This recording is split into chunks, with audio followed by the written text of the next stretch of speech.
So, this past weekend, I saw a lot of college basketball, as I assume everybody else did. And it went from 68 teams to just 16 left. And these last few days have been nothing but stellar. We've seen upsets. We've seen Cinderella stories. We've seen intensity. We saw teams that we thought were giving up, then they wound up pushing through, and all this and more. And now we're at the Sweet 16, which tips off this Thursday. So the productive college men's basketball team is here to preview the Sweet 16 and look at the round of 64 and 32. So lots of fun things going on with March Madness. Brandon, Alex, and Hayden are here. Guys, tell me what you think of the tournament so far. The tournament has been crazy so far. Obviously one of the highlights would be Fairleigh Dickinson beating Purdue with Zach Edey and their 7'4" center. The thing that I think really stands out to me is a lot of these Jersey schools that have been winning, St. Peter's, Fairleigh Dickinson, Princeton, St. Peter's and Fairleigh Dickinson they're from more middle class areas. They're from areas where they're not necessarily getting the exposure that these other schools are getting, but I think this really proves that people are really just willing for that one opportunity to get, and I think they've been playing their whole lives for that one opportunity. And I feel like they don't have these teams, they don't have the facilities. They're just playing more for the love of the game.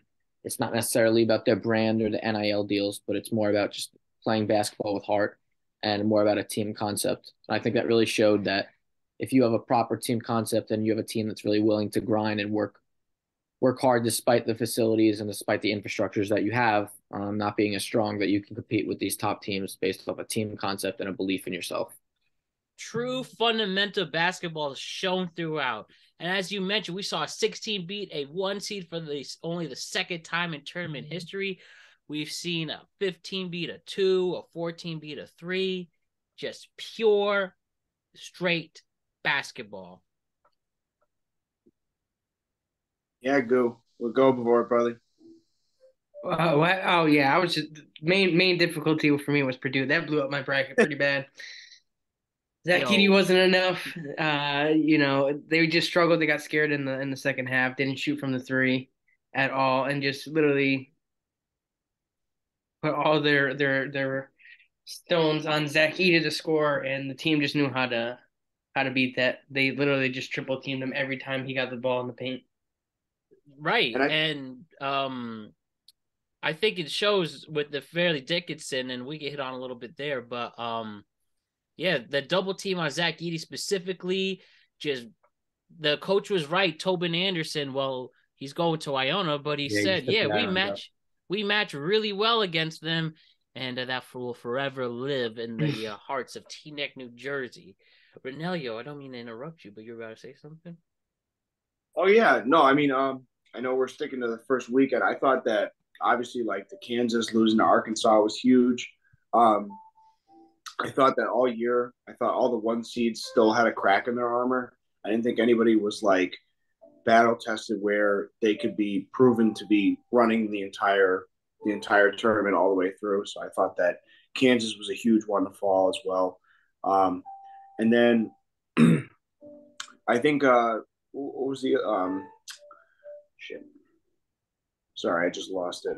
But yeah, I think Miami beating Indiana, I know it wasn't really as much of an upset in the second round, but I thought that Indiana was a team that I had going very far, at least to the Elite Eight at a minimum. People did. Yeah, and I was a big fan of Trace Jackson Davis, so I thought that Miami was a huge upset that a lot of people didn't see, especially with a down year in the ACC.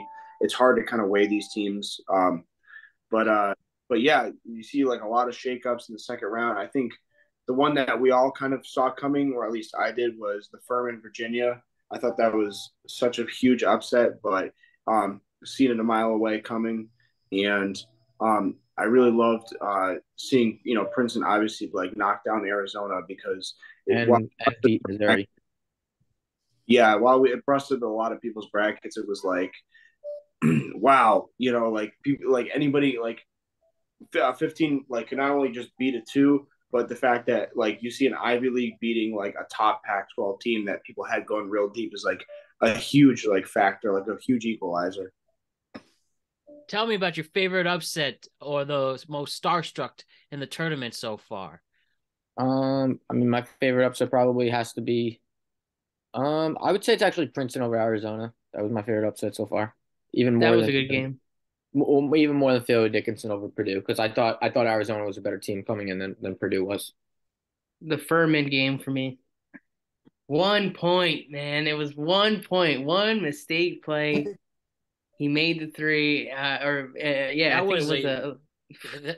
that the way that sequence went, it looked like they were purposely losing. He literally threw the ball from all the way to the end of the paint to no man's land, and Yeah. well, they got it at a perfect bounce pass to an open look, and Furman has a special memory from here on out. Like, Yes, they do. I mean, how I just don't get how that happened. Like, that was literally one of the worst sequences in not only It high happened in the school, blink of an eye. in high school, professional, college, on the street ball. That was as bad as it got, and I didn't really. I was trying to research the coach's reaction to that. It's just why? What was Virginia thinking? I don't know, man. They have. Like, I don't know what they do next after that. That's just. I had serious doubts about Tony Bennett going into the tournament because how they lost to the 16 a couple years ago.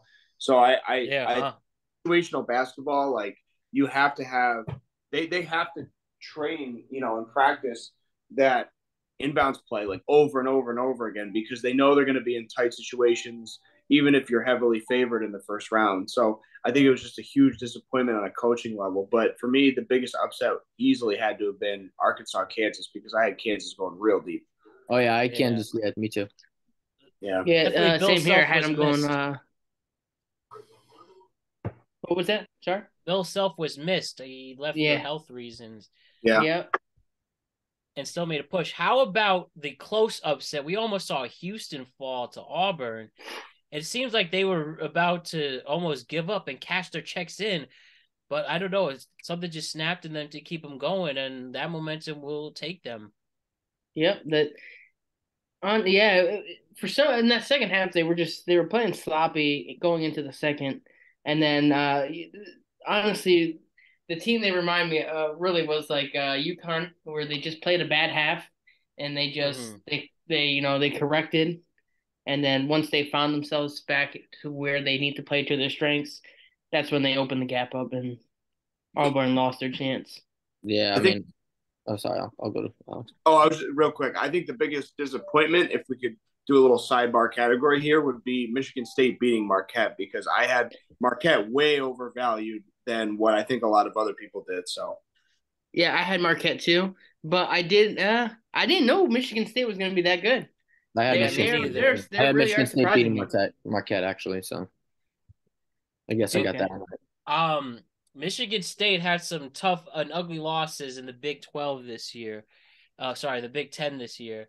And wait, they're not a Big 10 school. Sorry. They Michigan State had is. Michigan State's a Big Ten school. why am I blanking? Sorry. Michigan State did not play well. In the season, there were some ugly losses, especially amongst the horrific tragedy that took place on campus in December. But it seems that February and January, Tom Izzo is snapping out of it and got some major wins, and they'll be playing in the Garden this weekend. I think another big one was the Memphis game. To be honest with you, Memphis versus Florida Atlantic. Yes, FAU took that. They were not messing around. And That was another 1 point game. It was I loved 65-66. And I mean, but the big thing here, we could tie this together. And Hayden, I know you really wanted to really give your thoughts on this with FDU winning. And even though they won once and they only won, they were able to make history. They defeat the number one seeded Purdue, as we talked about a little earlier. And they had a tough game against FAU at first against the Owls. They were not playing well. They were started out being down by 9, and then they just kept pushing through. And as Tobin Anderson said, they're only a 6-0 run away from making it to the Sweet 16. And even though they were only able to win one game in the tournament this year, they took the whole country by storm. And how can you not like what this team pulled off at Teaneck? Hayden, tell me more about your fascination with FDU in this and their Cinderella story here. I mean, it's just interesting, like the enrollment. If you compare FDU to Purdue, one school is one of the biggest schools in the Midwest. Fairleigh Dickinson's a more regional school in New Jersey. You don't get the same type of students, same type of demographic. So it really proves that anyone it could beat anyone, despite the fact of the discrepancy between the budgets of the school, the size, the endowments, the money. It just really shows that if you play good team basketball, you can beat anyone on a given day. Clearly, you can literally flip a coin, it seems sometimes, with this tournament and fill out your bracket that way. I mean, there's a reason why that it's literally impossible to get every single one right. Yeah, people still try and try. I mean, what people don't realize also is that these are still Division One schools. Like they're still playing at the highest level, even though like Yeah. they're not necessarily in the Power Five conferences. Like you still have to be incredibly good. Like these people were recruited out of high school. They're highly talented players that maybe could get more exposure in terms of making it to the NBA or playing professional overseas.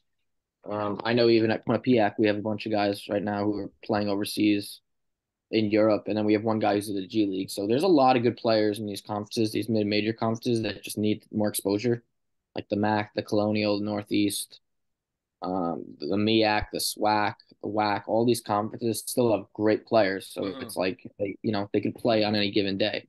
So and the that, idea, you know, and that's a great point, absolutely. And it also shows that one of the reasons why these mid-majors might have an advantage over some other schools is the fact that most of these kids are playing all 4 years together as a team. They have a legit class. And we know with these Power 5 schools, lots of them are one and done, or a lot of their major recruits just become professional right away. So that's why they're able to make these upsets throughout the history of this tournament, because it is an interesting dynamic. What is it like when you put the very best who've only played 1 year, who have the NBA on their mind right away, and then another team that they may or may not be scholarship students, they play cohesive basketball, they're not playing that ISO ball. It just shows the differences and why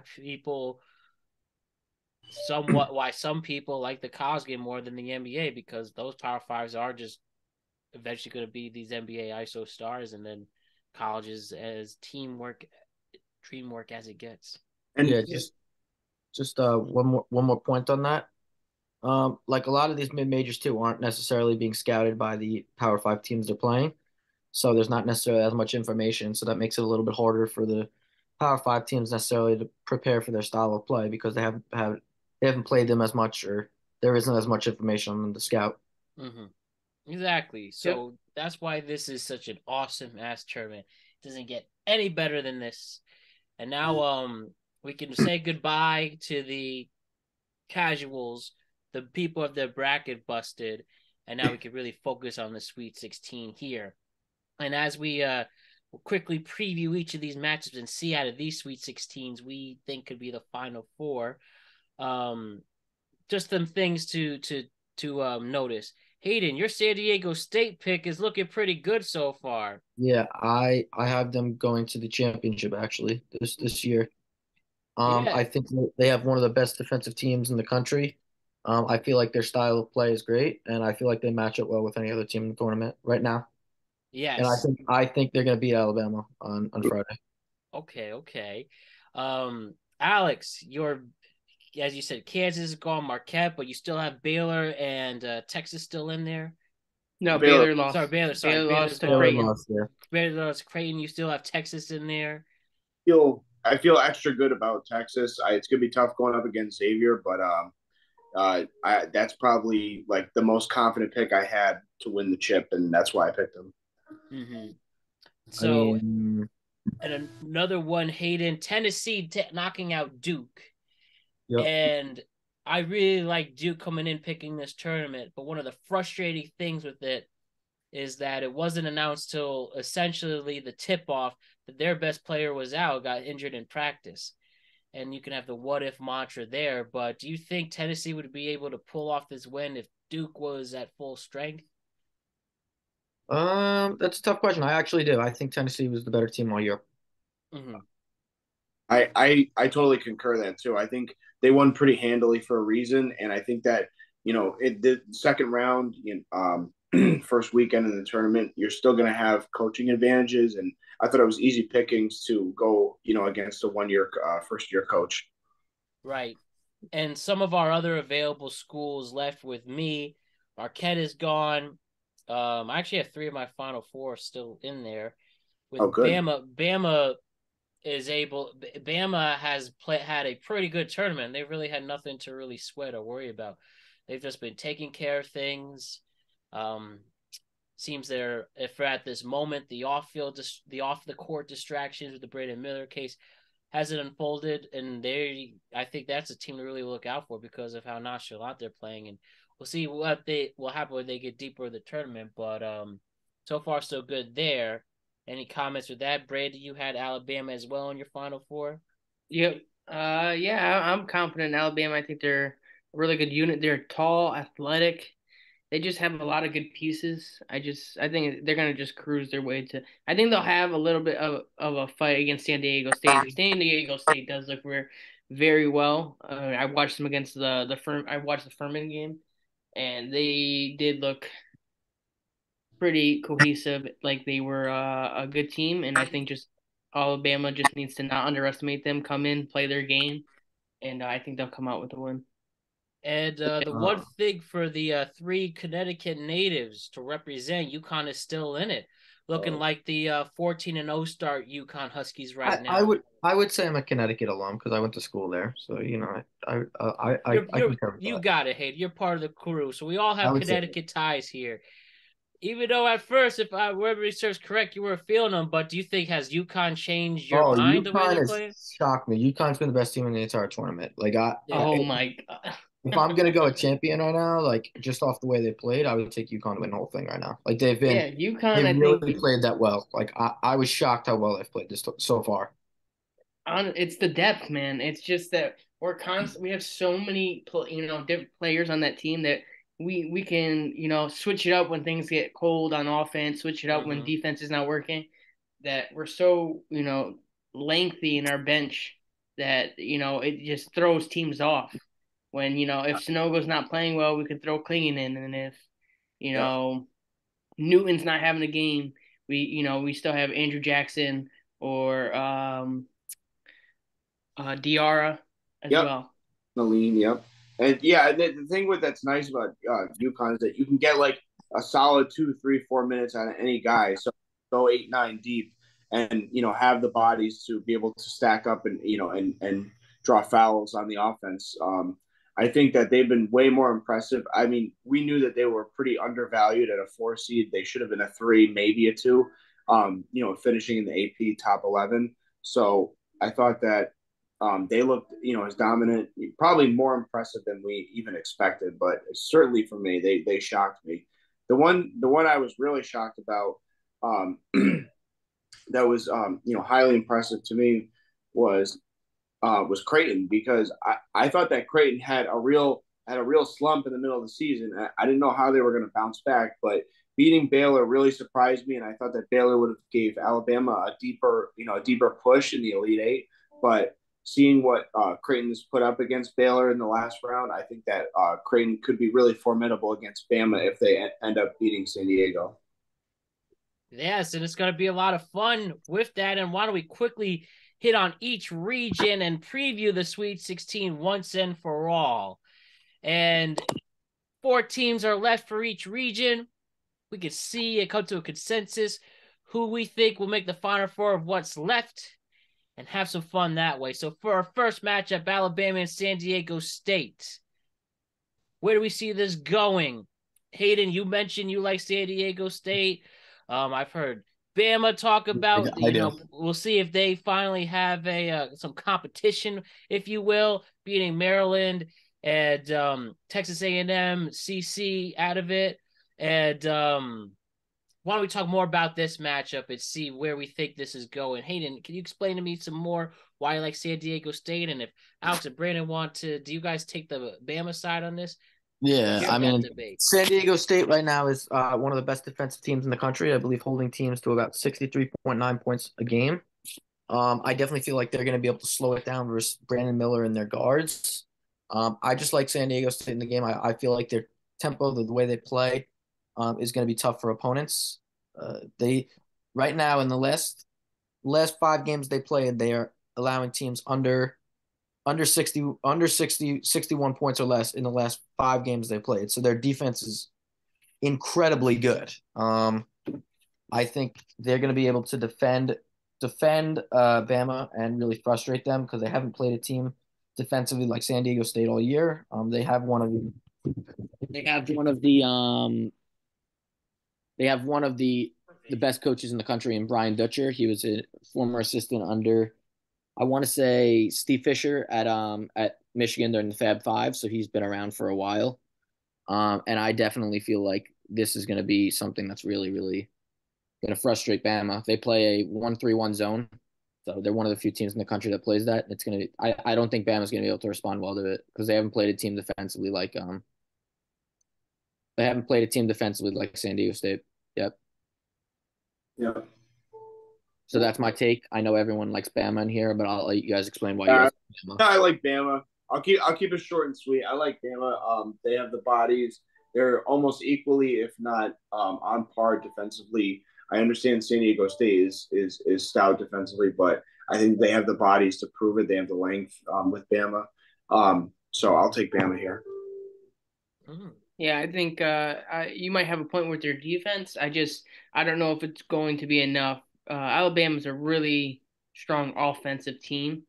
So the 1-3-1 might do something, but I just think that it's going to be hard to stop Brandon Miller. I think your biggest concern being San Diego State is controlling your fouls and turnovers because that's where Alabama will thrive and definitely make a dent against them. All right, great perspectives on both sides. Now let's look at Creighton and Princeton. The Princeton Tigers, they themselves have had an incredible Cinderella story, and they are in the Sweet 16. Some great stuff there. Creighton, who had some struggles early on this season, up and down, but they are making a push. And who knows, maybe in the sentimental side of things, unfortunately, former Creighton alum Willis Reed, an NBA Grey Knicks legend, passed away the day of this recording, and he's alum to Creighton. Wouldn't that be a nice story themselves if they can make a push to the Final Four amongst this? So with this, does Princeton and the Ivy League kids make a run for it? Are they going to keep it going? Are they going to make the Elite Eight like a 15 seed did last year in St. Peter's? Or is Creighton going to take care of it and knock their dreams out and disappoint all the really rich Ivy League people over there? Because, they need something to keep going and working out for them. I think Creighton, it feels like their time. It feels like they're hot at the right time of the tournament. And the reality is that if you watch the way that Princeton plays, they take advantage of spacing, open transition, 3 balls, slashing. They're obviously they don't have the athletes that these other teams do, but it just feels like with Kalkbrenner and some of these 3-and-D guys that Creighton has, I feel like that they can just kind of impose their will and get hot when the time is right. And I would take Creighton here. This is a really tough game for me to predict. The 15 seed's playing really well. It is tough. I like Creighton in this game, but I'm not gonna put it like my house on it or anything because I've seen with these Cinderella stories when these 15 seeds play and get hot in a tournament, they can really beat anyone on no matter what because there's a certain belief that this is their moment, like this is their time to shock the world. So I feel like I don't know. I feel like Princeton's playing more with house money than Creighton in terms of the way they play. I don't necessarily think Princeton has seen a team as fast in transition or as fast running on the court offensively as Creighton, or a team as well coached as Creighton. So I definitely feel like that's going to work on the favor. I would take Creighton in a close game about 70 to 60, 63. It's going to be a very close game, but I'm taking Creighton in this game, but would not be surprised if Princeton won. But I'm taking Creighton. That's who I think is That's who I think is the better team in this. And Greg McDermott is in his 12th year. He's done a fantastic job. He knows his players. He knows the team. He's been the coach since 2010. And yeah, that's the team I'm gonna take. Creighton. I'm take Creighton in that game. And for what it's worth, the Princeton is a 10-point underdog in this. So I think they'll cover that. I don't think they should be a 10-point underdog, but no, it'll definitely be like more like 5, I would say. Within 5. I would say 7.5 is the right number. I would take the under. I would take the spread for Princeton on that. Yeah, I'm going Creighton too. My biggest thing is they just need to have their two guards. I think it's Alexander and Kaluma. I think they both need to have a great game offensively, as well as Kalkbrenner. He needs to lock down the paint. I think if Creighton plays a good defensive game, I think it'll be a pretty good game and that they can pull out the win. Great insight on this. Now, if we look over, so it looks like we have a mixed bag, but it seems mostly mixed bag with Alabama and San Diego State. We'll toss that up, but it seems like the consensus here that the Cinderella story will end for Princeton and Creighton will move on. But it should be very interesting. Both games are going to take place on Friday. No, Friday. Yep. But going to the Thursday games in the East region, we have the FAU Owls and the Tennessee Volunteers. FAU's won over 30 games. They've been pretty explosive their offense. But we see that they could slip at times as well. If they could slip against FDU, what makes going up against a powerhouse Tennessee team might be a little harder of a challenge. So, where do we see this going? And by the spread is -5.5 for Tennessee. Yeah, I would say Tennessee. I like Tennessee in the game as well. Yeah, me too. I think that they're like a tremendous team all year, and FAU, it's one of these smaller schools that outperforms and really does exceptional, during the regular season. They usually don't last after the first weekend. I see this kind of the same way, and that would be kind of my argument with what's the school we were just talking about as well with Princeton. I see Princeton usually having like a great first weekend and then kind of falling off. So I feel the same way about this matchup. Yeah, I mean, their coach Dusty May is probably looking for another Power 5 offer after guiding Florida Atlantic to the Sweet 16. He's going to be recruited now, just like Toby Anderson went to Iona. A lot of these mid-major schools, once they make one big run, they get offers somewhere else. So interesting I just don't think Florida Atlantic has the offensive power. Throughout the regular season, they were one of the worst offensive teams in the country. I think they were ranked 5 from the back. So I just don't think they have the offensive power to keep up with Tennessee. And I think Tennessee is a better defensive team than FDU. And as you saw with the Memphis game, it was only 1 point difference. And Memphis is a pretty good defensive team. That just shows you that. And Memphis compared to Tennessee is way better. I think it's gonna be a pretty easy game for Tennessee. And the other matchup that's taking place at Madison Square Garden on Friday for this region, this is definitely could go either way. It's just a 2-point difference here. The spread is just 2 points. We have Kansas State and Michigan State, the two state schools from these respective states. Both teams have been interesting to watch this entire tournament. Who's going to take this one, guys? I have Michigan State beating Kansas State. I feel like Michigan State's been battle tested under all these years with Tom Izzo. Tom Izzo has actually made 25 straight tournaments, which is the longest streak in NCAA history. So he's one of the best coaches ever. I just feel like Michigan State's a little more battle tested than Kansas State, and I definitely feel like they're going to prevail in this game. I think they have more experience in the Big Ten. I think the Big Ten has been slightly better of a conference than the Big 12, where Kansas State plays in. So they just beat Marquette, who was by a lot of pundits one of the best teams in the whole tournament, with Shaka Smart leading them. And I feel like they carry that when I can beat Kansas State and move on to the. Can you repeat that one more time? I think you put your hand on your mic. Just that last part. I think Michigan State's going to beat Kansas State. Yeah, your mic's out. Oh, it is? Hold on. Oh, no, you're good now. Oh, no, now you're good. Now you're good. Yeah, just finish that last thought. I think Michigan State's going to beat Kansas State and move on to the Elite Eight. All Well, right. we went with the hot hand of like who the coaches are making their name and getting hiring jobs and getting prospects for new schools. I think this is Jerome Tang's moment to take the next level. I was hot on K-State from the beginning of the tournament, and I think that they're going to win out here against Michigan State. I think that this team, they have the bodies, they have the leadership.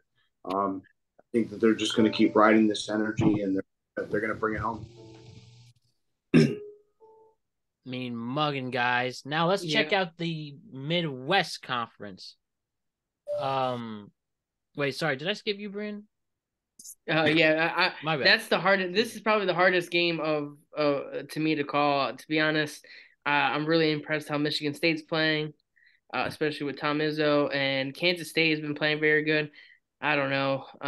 If I had to,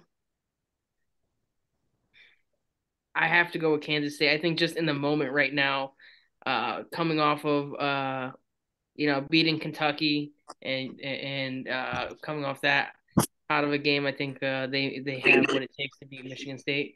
But I could also be wrong because I think Michigan State has proven themselves to be ready for this tournament and to make a pretty long run too. Yeah, this is the team. They're playing team basketball. I'm going with the Spartans on that matchup as well. So and I apologize for skipping you, Brandon. My bad. I was so excited to talk about this matchup because I think to me this is a really interesting one here.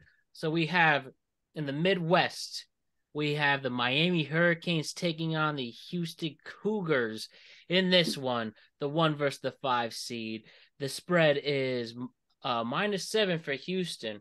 Now, a lot of people think, well, that's quite a big spread. How could this game be close? But after Houston's little debacle, but able to make up for it, and for Miami playing very consistent in this tournament, I think it's a very interesting matchup of two different philosophies of this team that could do real wrong and a team that is trying to get respect in the college basketball realm. They've been very interesting over the past few years, and I've liked seeing what I've seen from the Hurricanes, but I think Houston will ultimately keep it going as the favorite in this tournament and defeat Miami and move on to the Elite Eight. Yeah, I mean, I'll go off what you said, Matt. Miami's been an interesting team over the years. They've definitely made deep runs, I believe, with Jim Larinaga as their coach. He was formerly the coach at George Mason when they made that run to the Final Four. Destroyed UConn's hearts, though. Yeah, I mean, I feel like Miami's been incredible, but I feel like it comes to an end with Houston. I believe Houston, the two teams I feel like will be playing for the national championship, if they're not in opposite regions, would be UConn and Houston. Those are the two best teams right now, in my opinion. I hope that works. I picked that as the final two. So I feel like right now, if I'm just going off how they're playing, those are the two teams I've picked to be in the championship. Houston, San Diego State, and UConn, I think, are the three best teams in the tournament right now.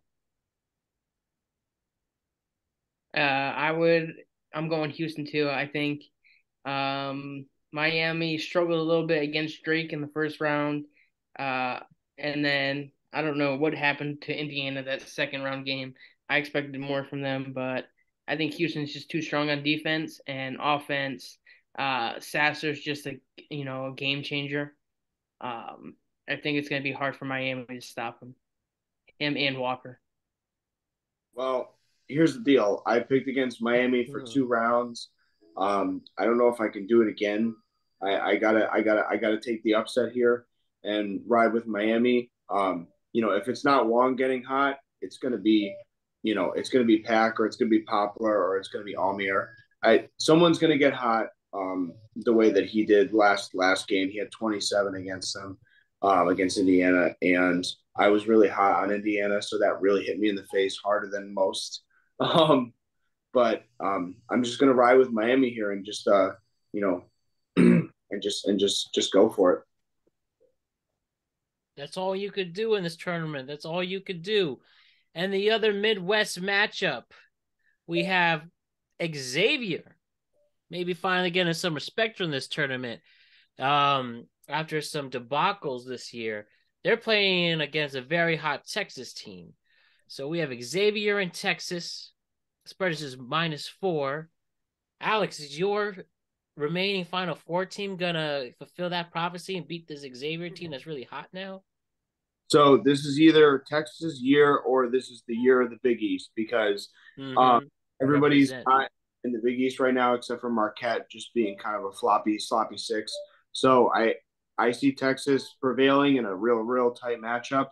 I wouldn't put any money on this, kind of like Hayden felt about the Princeton game with Creighton. I think it's a toss-up, but if I have to go with my gut, I'm going with Texas because both teams are very hot right now. But I gotta be true to my heart in terms of who I picked for the championship. I'm going opposite.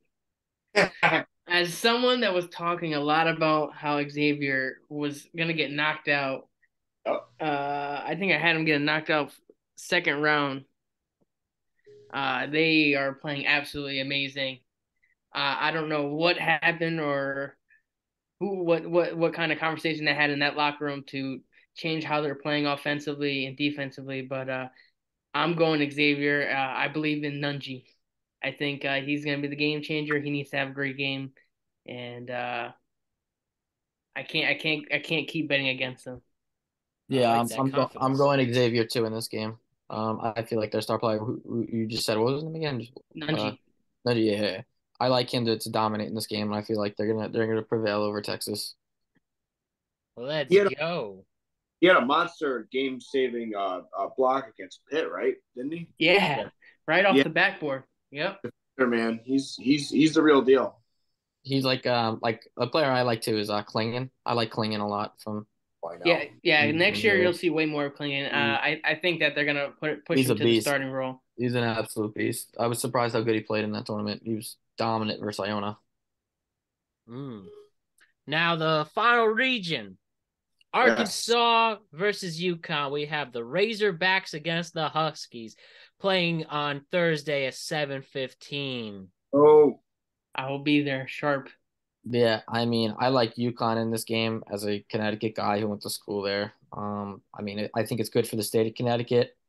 The rest of Connecticut needs to catch up because New Jersey's had its run recently with St. Peter's and Fairleigh Dickinson, and Princeton. So Connecticut really needs to catch up to the rest of the Northeast. So Quinnipiac, Yale, Central Connecticut State, Hartford. Not exactly the best crop of basketball schools in Connecticut, but hey, you never know. Hartford's a disgrace right now. You never know that they can one day. They can one day make it to like. They might make the comeback to D1. So you know, Quinnipiac has never even made the NCAA tournament, so you know, I have that going for me, unfortunately. But Hayden, will you be there when Quinnipiac plays Duke as the 1 versus 16 seed? Oh yeah, 100%, 100%. I'd be there. I mean, I go there for their hockey tournaments. You know, I mean, I'm going. They're pretty good at hockey, right? Yeah, I'm going. They're playing in the Sweet 16 of hockey, so I'm going on Friday for that. But it would be nice if our coach is getting paid almost $1 million, and can't lead us to an NCAA tournament. It's a little sad, but all right. So get back on point. I want to I think that the real linchpin here with the big matchup that I want to see is Ricky Council versus point guard by committee that is UConn. I think that they're like really strong everywhere on the court. They probably have the upper hand advantage in every position except for the point guard. It's going to be interesting to see what Dalen Hurley throws at Council in this Arkansas backcourt. I think that having a bunch of guys coming in. Maybe you don't start Newton. Maybe you start Aline or Diarra, some guy that kind of undercut him and kind of get that Pat Bev approach that you would get, kind of getting under someone's skin right off the gate.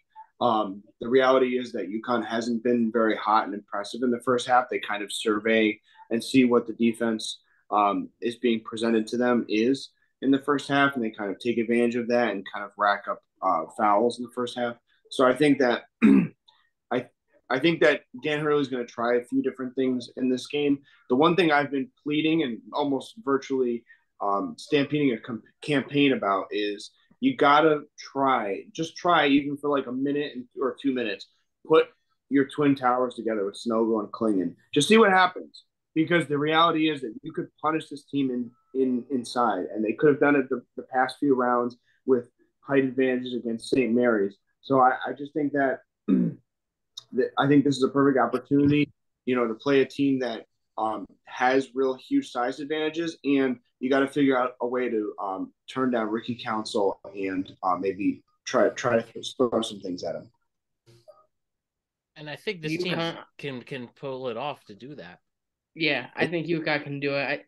Going off of Alex, I think, like you said, trying to probably putting DR in to be the nuisance point guard and really getting inside Council's face and making it hard for him to facilitate the ball would be a great idea. I love the idea of putting Klingon and Sonogo in at the same time, but I think we talked about it before. I think the biggest concern is pacing when you put those guys in. They really, Klingon is very good, but I don't think he's fast enough right now to be able to play D on the perimeter and be able to rotate back to the paint that fast. Sonogo, on the other hand, can do it. So I know Sonogo can. I just think that we'll be too slow, and if a team puts in two guards and a fast forward, we're gonna get outpaced very fast. Well, the issue is you have to control the pace. You have to basically imply a half court set where you're using the full shot clock, and you have to basically squeeze every ounce of defense out of them on the other end and exhaust them. So if you're going to have DR or Ali undercutting them as like the pit bulls to kind of enforce the backcourt to really work, you got to have to basically set the tone and make it a half court offense game.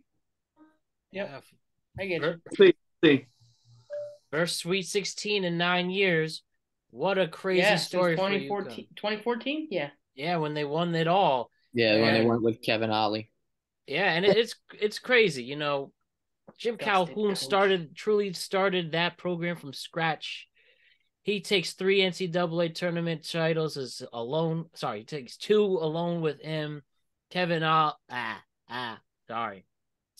He took 3 national championships. He got it 99, 04, 11. Then Kevin Ali, and then Dan Hurley, just changing the coaches and the right coaches and still being relevant. Some pretty cool stuff, huh? Yep. I think UConn's making it to the Final Four. I still have 3 of my Final Fours in, but I had Purdue taking it all, so that's out of it. Right now, I'm back on the UConn wave, and I think it's very possible to make it to the championship. This is one of my best brackets. I have 6 of the 8 Final Four, Elite 8 still available. I think and I just want to recognize Sonogo played absolutely amazing against Iona. Yep. Everyone was talking about Rick Pitino, but they didn't have a chance. All I gotta say is he did drop. Was it like 24 points, 13 rebounds? I think he was the. There was only 3 people that I think that did it. I think one of them was NBA legend. What's his name? Ray Allen, and then there was one other person in Sonogo was the third. I think it's Sonogo's playing out of mind. This is the Sonogo I've been wanting all year, in the regular season, all year, because this is his at the top of his potential. This is what he was meant to be. Like when they had the predictions, he was supposed to be Big East Player of the Year, and he's playing like it at the right time. Is he gonna be good in the NBA? We'll see. I don't think he's we'll see. I don't think he's an NBA center. That's the thing. I think he is anymore. I think we got a couple. I think exactly. There's Burner. I'm saying skinny with the center position. The NBA is. It's not the same center as it once was. Back in the day with the Andre Drummond. You know what I mean? Like very big. Rebound the ball, slam the ball in at the rim. Today's centers are more, you want more of a power forward that can also span the perimeter, shoot the 3, and also facilitate ball if need be. And that's hard to come by. He reminds me at his ceiling capacity, if he plays his cards right and stays healthy and stays, fresh. I think he could be like a Clint Capella type, undersized. Run the floor, put all your energy out there, and just be a facilitator. Mm-hmm. And is Rick Pitino going to lead St. John's to a national championship? Yep, it's confirmed. He's going to St. John's. Is he going to lead them to a national I think championship and get 3? they're going to be relevant now. I don't necessarily know how much postseason success they get, but I think they should make the NCAA. It's going to take a year. I think Rick Pitino needs to come in, restructure the program how he likes to run his teams, and maybe get some new recruits in. Yeah, he basically said that most of the players aren't going to return next year. But he did name one player from St. John's as to be the captain, Joel Soriano, the center. Mm-hmm. Yeah, who was one of the best players. So that's an interesting factor. To me, next year's a rebuilding year. I wouldn't count them out to have a terrible season. I think they'll be like a middle of the pack team, and with the potential to do good, depending on who they get, and when the portal opens with transfers and stuff like that. I think what Rick Pitino's do, he's going to recruit the inner city kids. Like they're going to want to come play at St. John's again. Like you're going to get kids from Queens, Brooklyn, the Bronx. I feel like St. John's is going to be the place now. So they're going to be able to attract that top talent from New York, hopefully. New York hasn't been a great basketball area in years because Syracuse is obviously not in the city. It's obviously more. It's just not in a metropolitan area, Syracuse. But I feel like St. John's is. It's right in the heart of Queens. So hopefully St. John's is going to be able to attract those inner city kids and make them play at St. John's and offer them scholarships. That'll be the real thing. It feels like there's kind of a slumber in the inner cities. They're either going to rural areas for the meat and potatoes kind of programs that really are established. But if he can kind of activate and really harness kind of the potential that's in those cities, I think that they can really make a run. Yeah, definitely. No, go ahead. Oh no, you finish your point. I was just going I agree 100% with Alex and Hayden. I think exactly. Take advantage of the inner city kids, and I don't count them out next year. I think the worst would be middle pack team. With the potential to be even better. One of the most annoying old people arguments, at least in the tri-state areas. I remember when St. John's was a powerhouse in the Big East and the NCAAs, and that's literally hitting that was in the 80s like that. And maybe this can finally, I literally don't remember since I started watching college basketball, St. John's ever being relevant. No, St. John's hasn't won a tournament game since it's been a while, since we were born.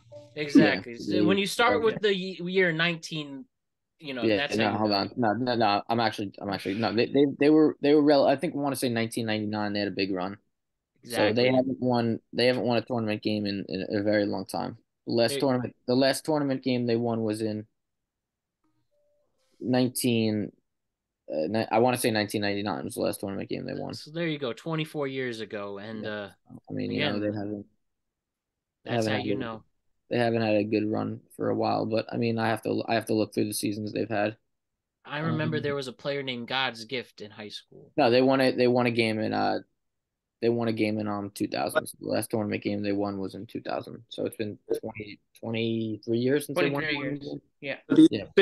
The interesting approach that we haven't really discussed either is what, Pitino re-entering the Big East kind of an addition by subtraction. What if some of these programs start losing on the second and third year recruits that they would have normally had because he's in the conference too? Could be. I mean, yeah, that's a good point. Always a problem. I think Rick Pitino's biggest thing, I think he needs to have an amazing portal. He needs to go look into the transfer portal and really look for some senior guards maybe to come in and that can really be a game changer for him. I think it's established that the transfer portals could be really, really, if you take advantage of it, can really help your team. As we saw this year with UConn, we picked up a bunch of people in the portal, and it actually ended up helping out and working out for us. Man, the portal in all sports. Of, Ed Cooley going to Georgetown. Oh, that's a big one. Is that the rumor? I haven't heard. No, that was the Providence coach, correct? He accepted the job. Oh, he accepted the job? Yeah. I'm surprised. That is surprising. I think that, I'm not a big fan of Providence, but I think he has a better chance with Providence over Georgetown. I think Georgetown is another even worse than St. John's program. They have a lot of rebuilding to do, and I don't think they have the recruiting potential. Well, I'm just kind of any confused by solid it guards because up. he got a nice payday, but it seems like Got to be cutting, money. It always comes down to money. it just it feels like cutting your nose to spite your face because it feels like he's leaving the career he built short at Providence. They didn't have a big run, a deep run like we kind of all anticipated them, expected them to do. And the reality is, you're not going to win for a minimum of 3 years down in Georgetown anyway. So I'm kind of confused as to why he did it. They are I don't see the losers reason right either. now. I think Georgetown. I think he's kind of trying to resurrect the program. They've been in, I don't want to say irrelevant, but like St. John, they haven't won in a very long time. So Now, But yeah, as a coach, that's going to hurt his resume because in these 4 years, let's say 3 4 years, he doesn't end up resurrecting his the Georgetown, and that's going on his resume as like, all right, this guy can't build a program. He wasn't able to fix Georgetown.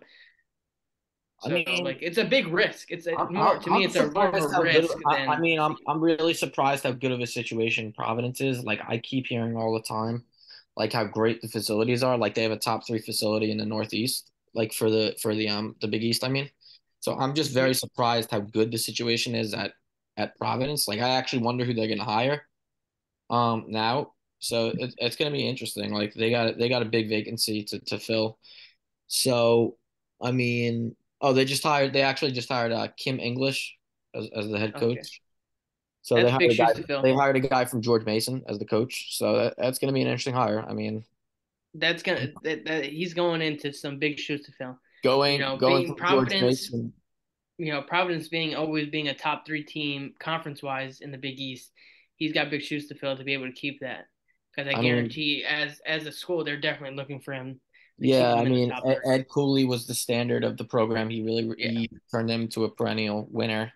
Just like they've had a couple like really good coaches. They have Patino coach there at Providence. I know Billy Donovan actually played for them. So yeah, they've had a lot of great players, Providence, they're a little bit under the radar, but I mean it's good to see them bouncing back and becoming relevant because Providence is good for the Big East and is good for the Northeast as well. Our yeah. final matchup to discuss in the West region is Gonzaga versus UCLA. Now, I really wish I stuck to my guns with liking UCLA so much because they are not being slowed down from these injuries at all. And props to the Bruins there. And I really thought Gonzaga was going to have an early exit. I thought Grand Canyon was going to upset them, but they're still here somehow, some way. Drew Timmy getting back in the spotlight and stuff like that. But in this matchup, I think UCLA clearly they're fine. They are fine, and they're playing still cohesive team basketball, and they're going to be a tough beat. And if only they were at full strength, I would take them. I would have been more real with my picks and not be a phony and pick somebody else. But I'll live with that if they take it all. I was with you on Northwest. I wanted Northwestern to take that game. I was so disappointed when they lost. They looked great. I was really happy how Northwestern played. They couldn't finish out, but I think UC with the games being close with USA, other than the Asheville game, they destroyed them. But how close the Northwestern game was by 5 points, I think UCLA needs to really focus in if they're going to beat Gonzaga. Like I said before, I think the key to Gonzaga is Timothy. You shut him down, you shut their offensive, pressure down, and it's easy to win the game at that point. But it seems to be hard to shut down Timmy, so they got their work cut out. Yeah, I mean, I have Gonzaga in this game. I feel like Drew Timme is going to take over. I have them beating UCLA in this game in a close game, but I have Gonzaga. Yeah, I'm gonna take Gonzaga too. Just coaching alone, I'll take Mark Few over Mick Cronin, but I think these games are a little too close for with UCLA. They should have the leadership on their side to take a lot of these games over. They have a lot of fifth and sixth year guys that were extended because of COVID, but I'm definitely going to take Gonzaga. Well, I think that you get Timmy hot, get him isolated on the block. He's going to just command things. I was really impressed with how they took over that TCU game. It really wasn't as close as the scoreboard kind of showed it. I thought they really dominated TCU. So mean about that, but That wraps us up, gentlemen. Great work as always. We'll check in at the end of next week to preview the Final Four. And we have a lot of fun basketball ahead. This is a very interesting tournament. And let's see what happens and see if we're going to celebrate maybe our Huskies. Will Hayden's sleeper pick of San Diego State keep shocking people? Like Hayden, the few people commented and straight up laughed at you picking. I know some people straight up laughed at you picking San Diego State. Look at you now. Yeah, they're a good team, man. I give it to Hayden. They're an insanely good team. I was really shocked at how they played too. I'm happy with that pick. I think they're gonna keep shocking the world. Yeah, so a lot of storylines coming into this. Maybe Princeton keeps it going. Maybe Gonzaga can finally not screw it up and finally win the championship all along. You make a case for all 16 of these teams have something special in this tournament. So we'll see how it all unfolds. But that wraps it up. Brandon Gutierrez, Hayden Nather, and Alex Ranello. See you next week. Thanks a lot, guys. Yes.